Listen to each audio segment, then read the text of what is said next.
My love for telling stories of people who may not be able to tell their own story.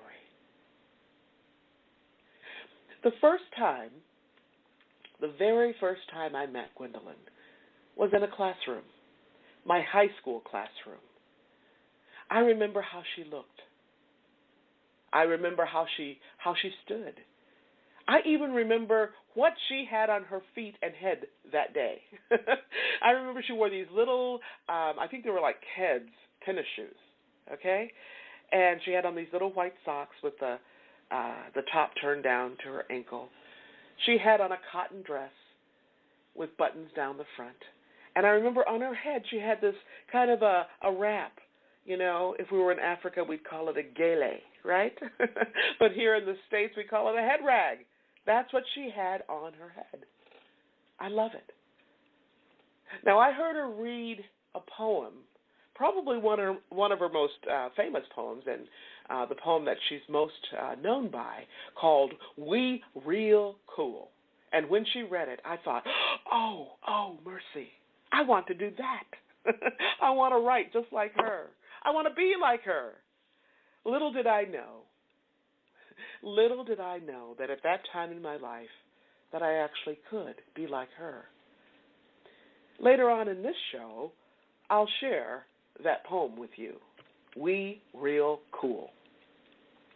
But right now, I'd like to share another poem. It's called Negro Hero. Negro Hero. Miss Brooks wrote the poem during a time in our history when those two words, especially when spoken side by side, stopped us dead in our tracks, right? I mean, they just arrested us. If she were alive today, I don't think Miss Brooks would be at all surprised that some of her words are still quite arresting. They still stop us dead in our tracks. After the title, before the poem begins, Brooks writes that the poem is to suggest Dory Miller. Now, the Dory Miller she writes about here is an African-American war hero in World War II. Miller was a young kitchen attendant who went above and beyond his station and over and above the call of duty when the United States of America was attacked at Pearl Harbor. Miller was subsequently honored as a hero for his role in taking up arms against Japanese soldiers. Here is the opening verse, the very first stanza of Miss Brooks' poem, Negro Hero. I had to kick the law into their teeth in order to save them. However, I have heard that sometimes you have to deal devilishly with drowning men in order to swim them to shore, or they will haul themselves and you to the trash and the fish beneath. When I think of this, I do not worry about a few chipped teeth.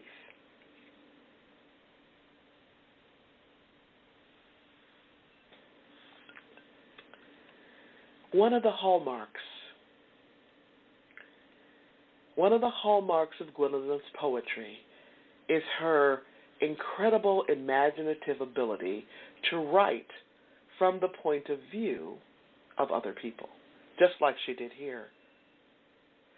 Somehow she senses into another person's life, imagining their thoughts, their feelings, their truths, their loves and hatreds, their world.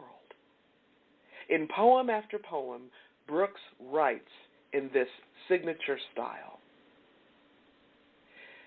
One of my favorite poems by her is called A Bronzeville Mother Loiters in Mississippi. Meanwhile, a Mississippi mother burns bacon. What a title, huh? Yeah. In this exquisite narrative poem, Brooks brings us into the landscape of something she says I couldn't have any rest about until I wrote about that. I just couldn't rest until I had done something, done my kind of something. Now, what she's talking about here is that she couldn't rest until she wrote about a most horrible, horrific killing, the murder of a young man named Emmett Till. Now, most of us who know the history of the United States know about the tragic killing of this 14-year-old black boy. What you may not know is that Gwendolyn had a son, too, a son who at that time was also 14 years old. And the way she wrote about Emmett Till demonstrated her exceptional writing and poetic skills, as well as her many layers of emotional intelligence, her empathy. In other words, Brooks says, in writing poetry, you're interested in condensation. So you don't try to put all of a particular impression or inspiration on a single page. You distill. You distill. Poetry is life distilled. In her writing, Brooks draws her impressions and inspirations from everyday life, the life all around her, in her apartment, in her neighborhood. And as poet Elizabeth Alexander reminds us, it's hard to think about Gwendolyn Brooks in the past tense, for she seemed to focus her writing in response to what is happening now. Now. And so, even though she's been dead now for almost 20 years, but she still seems to be with us even now. She is here with us, and she shows up in many different ways. One of the most powerful ways she shows up is through the voices of other poets. Let me tell you something. We would not have a Lucille Clifton, a Rita Dove, a Nikki Finney, a Tyamba Jess, a Cornelius Eady, a Toy Derricott, Elizabeth Alexander, Natasha Trethway, Terrence Hayes, Kyle Dargan, Tara Betts, Hayes Davis, and I dare say dozens and dozens of other poets, African American and otherwise. We would not have these poets or their poetries without Gwendolyn Brooks. That's the power of one person. The one person who impacts so many lives, and the ripple effects that flow out from there are absolutely astounding. Years ago, when I was working with high school students, when they were in search of a poet with a strong narrative style, a strong sense of language, a strong voice, a strong sense of imagery, of sight and sound and smell and taste and touch, they would inevitably turn to the poetry of Gwendolyn Brooks. It was here, in her words, with her voice, that they learned about love, tenderness, compassion, cruelty, perseverance, defeat, and victory. It was here that they learned about voice, the poet's voice, and their own voice. Now, a few weeks ago, in my show where I paid tribute to poet Dr. Maya Angelou, I shared that she could have been one of my elders in my community, the community I grew up in, the community of folks I call my personal village. Well, you know what? The same is true of Gwendolyn Brooks. Being in the classroom with her all those years ago, and then meeting her again at a wonderful poetry festival called the Dodge Poetry Festival, just a few short months before she died, or reading her poems now. All of those occasions is kind of like looking into a mirror. The words she uses in her poems, the words she used during our conversation, the rich, resonant sound of her voice, her sense of humor, layered with paradox and ambiguity and irony, the way she treated other people. I remember at the Dodge Festival, there must have been, 150, 200 people in line to have her sign books or simply to say thank you for her marvelous reading. And some folks were there for more than that.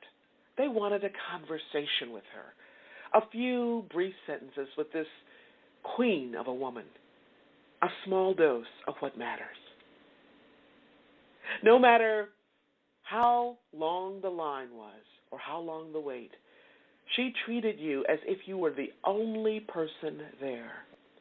I remember when I was standing in line, I kept seeing her reach down and pull out the same little slim volume out of a box.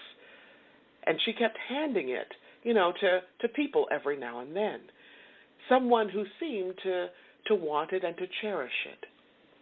When it was my turn to have her sign my books, I noticed that the title of this little slim book that she kept pulling outside of the box was called a primer for blacks. In that tent, filled with poetry books, I could actually imagine her reading Primer for Blacks to the folks in my neighborhood. Because after all, she was part of my personal village.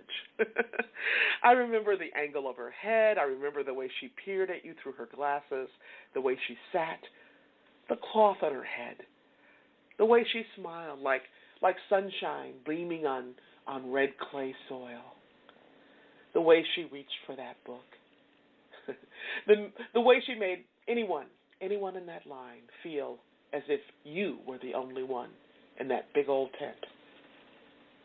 In that moment, for me, and I'm sure for many others, time stood still.